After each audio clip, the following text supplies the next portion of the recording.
بسم اللہ الرحمن الرحیم۔ السلام علیکم ورحمۃ اللہ وبرکاتہ۔ الحمد للہ وکفی وسلام علی عبادہ الذین اصطفی، اما بعد۔ حاضرین و ناظرین، یہ درس نمبر 2140 ہے اور آج سورۃ الجمعہ کی تفسیر کا آغاز کر رہے ہیں۔ سورۃ الجمعہ مدنیہ۔ آج صرف ایک آیت سورہ جمعہ کی تلاوت کی جائے گی اور تشریح کی جائے گی۔ اعوذ باللہ من الشیطان الرجیم، بسم اللہ الرحمن الرحیم۔ یسبح للہ ما فی السماوات وما فی الارض الملک القدوس العزیز الحکیم، صدق اللہ العظیم۔ لفظی ترجمہ یوں ہے، یسبح تسبیح کرتی ہے، للہ اللہ کے لیے، ماں جو چیز فی السماوات آسمانوں میں ہے، وما اور جو چیز فی الارض زمین میں ہے، الملک بادشاہ ہیں، القدوس نہایت پاکیزہ، العزیز نہایت غالب، الحکیم خوب حکمت والا۔ ترجمہ یوں ہے، آسمان و زمین میں جو چیز بھی ہے وہ اللہ کی تسبیح کرتی ہے، جو بادشاہ ہے، بڑے تقدس کا مالک ہے، جس کا اقتدار بھی کامل ہے، جس کی حکمت بھی کامل۔ اس آیت میں 3 باتیں بیان کی گئی ہیں۔ پہلی بات، آسمان و زمین میں جو چیز بھی ہے وہ اللہ کی تسبیح کرتی ہے۔ دوسری بات، وہ اللہ بادشاہ ہے، بڑے تقدس کا مالک ہے۔ تیسری بات، اس کا اقتدار بھی کامل ہے اور حکمت بھی۔ بزرگان محترم، پچھلی صورت میں اللہ تبارک و تعالیٰ نے، یعنی سورۃ الصف میں، پروردگار نے حضرت موسیٰ علیہ السلام اور ان کی قوم کی طرف سے دی جانے والی ایذاؤں کا ذکر فرمایا اور اس قوم کی سرزنش بھی کی گئی۔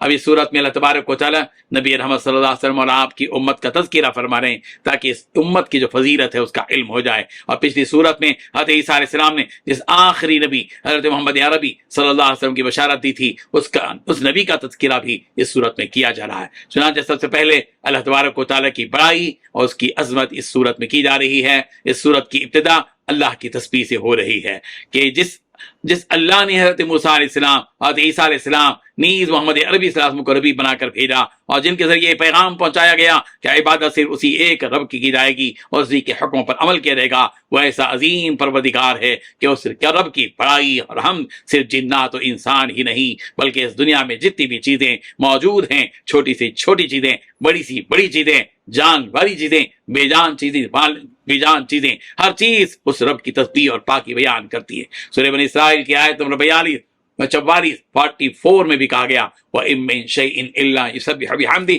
کوئی چیز ایسی نہیں ہے جو اس کی حمد کے ساتھ تسبیح بیان نہ کرتی ہو۔ اس بات سے تمہیں یہ معلوم ہو گیا ہوگا کہ جس کی عبادت کرنے کا تمہیں حکم دیا گیا ہے وہ کتنی عظیم ذات ہے، لہذا تم لوگ بھی اس رب کی پاکی اور بڑائی بیان کرو، اور سب سے زیادہ حق اس دنیا میں تمہارا ہی ہے کہ تم اس رب کی ہمیشہ عبادت و تسبیح کرو، اس لیے کہ اس نے تمہیں اشرف المخلوقات بنایا اور ساری دنیا کو تمہارے ہی لیے پیدا کیا اور ساری چیزوں کو تمہارے نفع کے لیے وجود بخشا، تو کیا تم پر یہ حق نہیں کہ تم اس رب کی عبادت کرو جس نے تم پر اتنا احسان کیا؟ اگر تم نہیں کرو گے تو تم سے زیادہ ناشکرا اس دنیا میں کوئی نہیں ہوگا۔ تم تسلیم کرو یا نہ کرو، وہی دنیا و جہاں کا مالک ہے جس کا اقرار دنیا کی ساری مخلوقات کرتی ہیں۔ اس کے باوجود اگر تم اس کی تسبیح بیان کرو یا نہ کرو، اس سے اس رب کی ذات کو کوئی نقصان پہنچنے والا نہیں، اس لیے کہ وہ خود تقدس کا مالک ہے، وہ اپنی ذات میں پاک ہے، وہ اپنی ذات میں پاک ہے، کسی کی پاکی سے وہ پاک نہیں ہے، وہ خود اپنی ذات میں پاک ہے۔